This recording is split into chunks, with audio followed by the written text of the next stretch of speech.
Pra galerinha que adora, está chegando mais um áudio do livro O Diário de um Banana, Vai ou Racha. Mas antes, se inscreva aqui no canal se você gostou. Deixe seu joinha que nos ajuda a crescer cada vez mais. E é muito importante para o nosso canal. Também ative o sininho das notificações, para que você fique sempre atualizado com os vídeos que estão chegando. Lembrando que esse é o 11º da coleção. Agora sim, vamos à leitura. Dia da semana, quinta-feira. Esta semana tem a feira de livros na escola. E hoje de manhã a mamãe me deu 20 pratas para gastar. Pensei que poderia comprar o que quisesse, mas na verdade a ideia da mamãe era que eu gastasse tudo em livros. Só que quando você tem a chance de comprar um lápis gigante com olhinhos que mexem, é meio difícil deixar passar a oportunidade. Além do lápis, comprei um pôster com um gato, dizendo uma frase sarcástica, uma borracha em forma de panda, uma calculadora que brilha no escuro, uma caneta que escreve debaixo d'água e outro lápis gigante com olhinhos que mexem, só por garantia, caso eu perca ou me roubem o outro. Desconfiei que a mamãe podia não gostar da maneira como gastei o dinheiro dela, então fiz questão de comprar também um ioiô com uma mensagem bacana. Mas a mamãe não ficou nada satisfeita. Disse que eu preciso voltar amanhã e trocar todas as coisas que comprei por livros. A mamãe falou que o cérebro é como um músculo e se não for exercitado com leituras e coisas criativas, fica fraco e molenga. Ela disse que os videogames e a TV estão deixando meu cérebro flácido e que se eu continuar desse jeito, vou viver como um zumbi sem consciência pelo resto da minha vida. A mamãe falou que se eu desligasse a TV e largasse o controle do videogame, poderia descobrir um talento oculto em mim. É uma ideia interessante e tal, mas sempre que a mamãe tenta me fazer sair da rotina, eu acabo me dando muito mal. No 3º ano, teve uma oficina de poesia na escola. E quando eu mostrei o que estava escrevendo, a mamãe ficou bem impressionada. Ela mandou um poema meu para o Conselho Nacional de Poesia, para ver se eles consideravam interessante. 2 semanas depois, recebemos uma carta. Conselho Nacional de Poesia. Caro Gregory Heffley, parabéns! Seu poema Meu Verão Ridículo foi escolhido para fazer parte da prestigiosa Antologia Poética, uma coletânea anual com trabalhos dos poetas mais promissores do país. A mamãe ficou empolgadíssima com a notícia, e admito que fiquei também. Meio que gostei da ideia de ser poeta, e até comecei a me vestir de um jeito diferente. Mas no fim o lance da Antologia Poética era uma grande palhaçada. Para começo de conversa, o livro tinha quase 1000 páginas, e todos os poemas eram impressos com letras minúsculas. Demorei meia hora para encontrar meu poema no livro, e meu nome ainda saiu escrito errado. Eu li alguns outros poemas e eram péssimos. A maioria parecia ser coisa escrita por criancinhas de 5 anos. Minha Tartaruga Oliva, de Maya Peebles. Minha tartaruga Oliva, ela ainda está viva. Ela só acorda para comer, e quando estiver morta, acho que vai feder. Estava na cara que qualquer um poderia ter um poema incluído naquele livro, e que a história de poetas mais promissores do país era a pura balela. Acho que o Conselho Nacional de Poesia ganha dinheiro vendendo esse livro para os trouxas que são publicados nele. Só sei que o Conselho Nacional de Poesia ganhou uma boa grana com a gente. A mamãe comprou 10 exemplares para distribuir entre os familiares, e cada um custou 80 pratas. E ela ainda comprou uns exemplares a mais para mim, caso eu quisesse dar para os meus filhos algum dia. O Conselho Nacional de Poesia continua mandando cartas e telefonando, oferecendo mais livros. Mas acho que depois de um tempo a mamãe percebeu que aquilo era uma tremenda enganação. Os meus exemplares da Antologia Poética ficam na lavanderia, mas pelo menos são úteis para alguma coisa. Depois que a mamãe enfiou na cabeça que eu era especial, não tinha mais como voltar atrás. Ela tentou até me colocar no programa Talentos Naturais lá na escola. Nos primeiros anos do ensino fundamental, os alunos inteligentes são colocados nesse programa. Mas acho que os professores não queriam que o resto do pessoal ficasse se sentindo desprestigiado. Então, quando o grupo Talentos Naturais era chamado, sempre usavam uma linguagem codificada. Os auxiliares do Sr. Halper poderiam vir até o refeitório? O Sr. Halper era o zelador da escola, e por muito tempo eu pensei que os auxiliares dele fossem apenas voluntários que ajudavam a esvaziar os cestos de lixo e coisas do tipo. Mas aí me dei conta de que os auxiliares do Sr. Halper eram os alunos mais inteligentes da classe. 12h30 almoço, 13 horas estudos sociais, 14 horas leitura. A mamãe tentou convencer o pessoal da escola a me aceitar no Talentos Naturais. O problema era que eu precisava fazer um teste para provar que era inteligente. Não me lembro de tudo que tinha no teste, mas de uma questão não me esqueço. Complete a sentença. Joãozinho é o melhor em matemática. Joãozinho é o melhor em natação. Joãozinho é o melhor em redação. Joãozinho é... Pensando bem, acho que era para escrever outra coisa em que Joãozinho poderia ser o melhor. Mas a verdade é que eu não fui com a cara do tal Joãozinho. Então escrevi uma coisa bem diferente. Joãozinho é um exibido. Apesar do resultado catastrófico, a mamãe ficou brava com a escola, porque acreditava que eu era inteligente o bastante para entrar no programa. Mas acredite, esse pessoal estava em um nível bem acima do meu. Na verdade, fico até contente por não ter sido escolhido, porque alunos como Alex Arruda precisam ficar na sala durante o recreio para fazer a declaração de imposto de renda dos professores. A mamãe ficou chateada porque eu não entrei no Talentos Naturais, porém algumas semanas depois, ela veio me dar uma boa notícia. Contou que fui escolhido para fazer parte de um clube chamado Campeões, que fazia reuniões secretas 2 vezes por semana. Fiquei empolgado com o lance dos campeões e estava nervoso quando fui à primeira reunião. Mas no fim os campeões eram só uns alunos com dificuldade para pronunciar a letra R e que precisavam ficar com a senhora Presley às terças e quintas na biblioteca para tentar resolver o problema. Então não sei quem foi que inventou esse nome Campeões, mas puxa vida, a gente achava ele o máximo. Durante o recreio, quando os campeões passavam, todos os outros alunos abriam caminho. Os únicos que não gostavam da gente eram os feras da língua, o grupo que se reunia às segundas e quartas para treinar a pronúncia do S. Mas acho que os feras da língua só tinham inveja da gente, porque o nome do grupo deles era bem idiota. Eu me dava bem com o pessoal dos campeões, e sempre ficava ansioso pelas reuniões às terças e quintas, porque no fim tudo acabava virando uma grande bagunça. Mas a mamãe ficou frustrada porque eu não estava avançando na pronúncia do R, então ela contratou uma professora particular para mim. Em alguns meses, eu já estava tinindo. O rato roeu a roupa do rei de Roma. Infelizmente, isso significava que eu não precisava mais fazer parte dos campeões.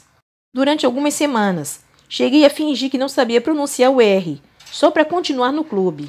Mas aí um dia eu baixei a guarda. Empresta a régua para mim, Randy. A partir desse dia virei um pária. Nem os feras da língua queriam saber de mim.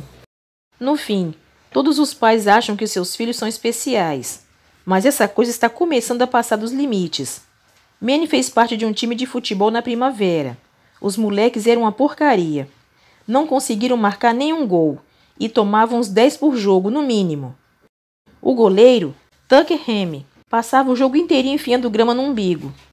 No fim da temporada, teve uma cerimônia de premiação. Pensei que só os garotos do time vencedor fossem ganhar troféus, como na época em que eu jogava futebol. Mas, pelo jeito, alguns pais não queriam que os meninos dos times perdedores ficassem tristes. Então todo mundo recebeu troféus. Os troféus eram bacanas. Grandes e feitos de metal. Nada como as porcarias de plástico do meu tempo. E ninguém se mostrou mais orgulhoso na hora de receber o seu, do que Tucker Hemme. Não sei como isso vai afetar a vida desses garotos no futuro. Com certeza, isso teve efeito sobre mim. Às vezes, até penso em me inscrever em algum concurso na escola, mas quando vejo o tamanho dos troféus, perco o interesse. Hã? Mudei de ideia. Inscrições abertas. Geolimpíadas. Dia da semana. Sexta-feira. Hoje eu devolvi a maior parte das coisas que comprei na feira do livro. Porém, quando a mamãe viu a troca que fiz, ela não ficou nem um pouco contente. Peguei um monte de livros da série Tremespinhas, que estava deixando o pessoal da escola em polvorosa. Tremespinhas, o cérebro com vontade própria, de K. Lafrios. Tremespinhas, zumbis no café da manhã, de K. Lafrios. A mamãe queria que eu escolhesse livros mais desafiadores, mas eu não tinha muita opção. Como a feira dos livros acontece poucas semanas antes do Dia das Bruxas, esse tipo de coisa é o que eles mais levam para vender. Livros assustadoramente bons. Eu diria que 90% dos livros na feira eram da série Tremespinhas. E tinha um monte de imitações também. Não sei se a lei permite fazer coisas desse tipo, mas me parece ser algo muito errado. Bate-queixos. Meu irmão é um desmiolado. De N.A. Tumba. Arrepios. O dia em que meu umbigo tentou me devorar. De A.S. Susta. Esses livros de terror aparecem do nada. A última série a fazer sucesso na minha escola foi Os Ladrões de Cueca, mas esses livros andam totalmente fora de moda. Inclusive, nessa semana, eu vi um garoto andando pelo corredor com o livro dos Ladrões de Cueca, e um moleque do 8º ano deu um cuecão nele. Não sou muito fã de histórias de terror. Quando leio esse tipo de coisa, sempre tenho pesadelos. Mas o Hawley é ainda mais medroso. Todos os livros que ele comprou eram da série Tremespinhas Júnior, feitos para criancinhas do jardim de infância. Tremespinhas Júnior, Gatinho Assustado e a Casa Assombrada, de K. Lafrios. Pelo menos enfrento para valer o terror. Um dos livros que comprei é sobre um cara que é congelado e acorda no futuro. Tremespinhas, Me Acordem no Ano 3000, de Calafrios.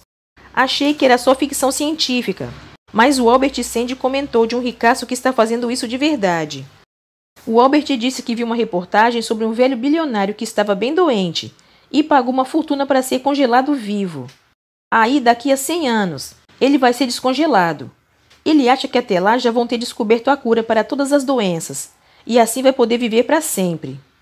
Esse negócio de congelamento me pareceu uma ótima ideia. Se algum dia eu ficar muito rico, vou fazer exatamente isso. Mas não vou esperar até ficar velho, como o tal bilionário. Na minha opinião, se você se congelar muito velho, quando for descongelado no futuro, vai estar ranzinza demais para conseguir se divertir. Fora do meu gramado! Então, se eu ganhar na loteria ou coisa do tipo nos próximos anos, vou usar o dinheiro para comprar uma passagem só de ida para o futuro. Certo, vamos logo com isso. Mas não vou contar sobre meu plano para ninguém. Tem um babaca na minha escola chamado Felipe Crivello, e os pais dele são bem ricos. Se ele tiver a mesma ideia que eu, posso ter que continuar aturando o moleque daqui a 100 anos. Molhou as calças. Haha.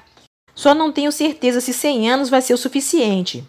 Nessa época, com certeza, vou ter um monte de sobrinhos precisando de alguém para tomar conta deles. E eu não vou gastar um dinheirão só para ficar trocando fraldas sujas no futuro. Minha ideia é ficar congelado muito mais tempo, tipo 1000 anos. A essa altura, as coisas vão estar realmente interessantes. Mas não quero ir muito além disso, não.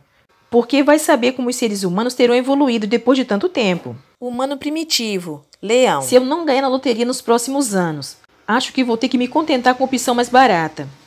O Albert Sandy falou que o pessoal que não tem grana para congelar o corpo todo pode ter só o cérebro congelado.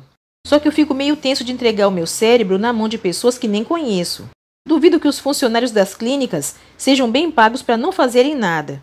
Então fico preocupado com a assistência que vou ter nesses locais de congelamento. Quando o cérebro for descongelado, acho que vão colocar num corpo de robô, o que deve exigir uma boa dose de adaptação. Mas se eu conseguir juntar dinheiro suficiente, vou congelar o corpo todo e fazer isso direito. Porque sempre que a gente escolhe a opção mais barata, acaba se arrependendo. Ah, fala sério! Dia da semana. Sábado. Faltam só algumas semanas para o Dia das Bruxas. E minha família passou a manhã inteira decorando a fachada de casa. A gente costuma fazer só o básico, pendurando algumas teias de aranha, umas abóboras e uma ou outra aranha de plástico. Mas ultimamente, os nossos vizinhos começaram a pirar. E de uma hora para outra, as decorações passaram a ser uma coisa toda elaborada. Então, no ano passado, a mamãe deu 40 pratas para o Roderick e disse para ele comprar mais coisas para colocar na frente de casa. Só que o Roderick torrou tudo em uma porcaria de bruxa eletrônica de plástico. Funciona assim: quando alguém bate palmas ou faz um barulho alto, a bruxa dá uma gargalhada arrepiante que dura uma eternidade. Depois ela se sacode toda e os olhinhos ficam vermelhos.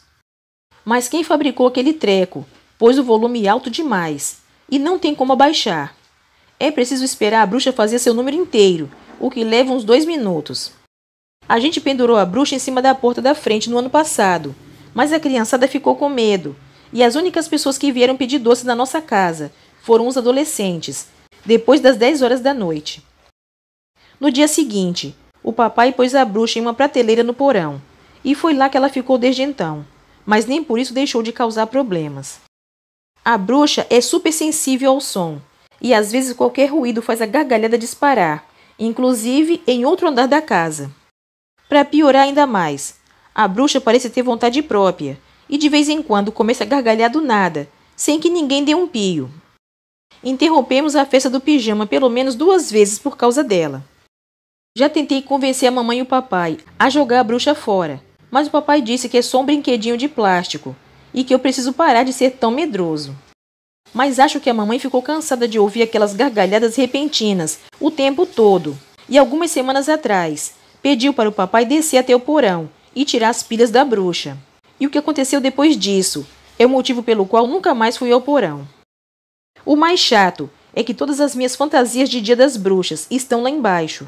Então, a não ser que a mamãe me arrume alguma coisa nova, acho que não vou sair para pedir doces este ano. Continua no próximo vídeo o Diário de um Banana, vai ou racha? Então fique ligadinho. Fique com Deus até o próximo vídeo.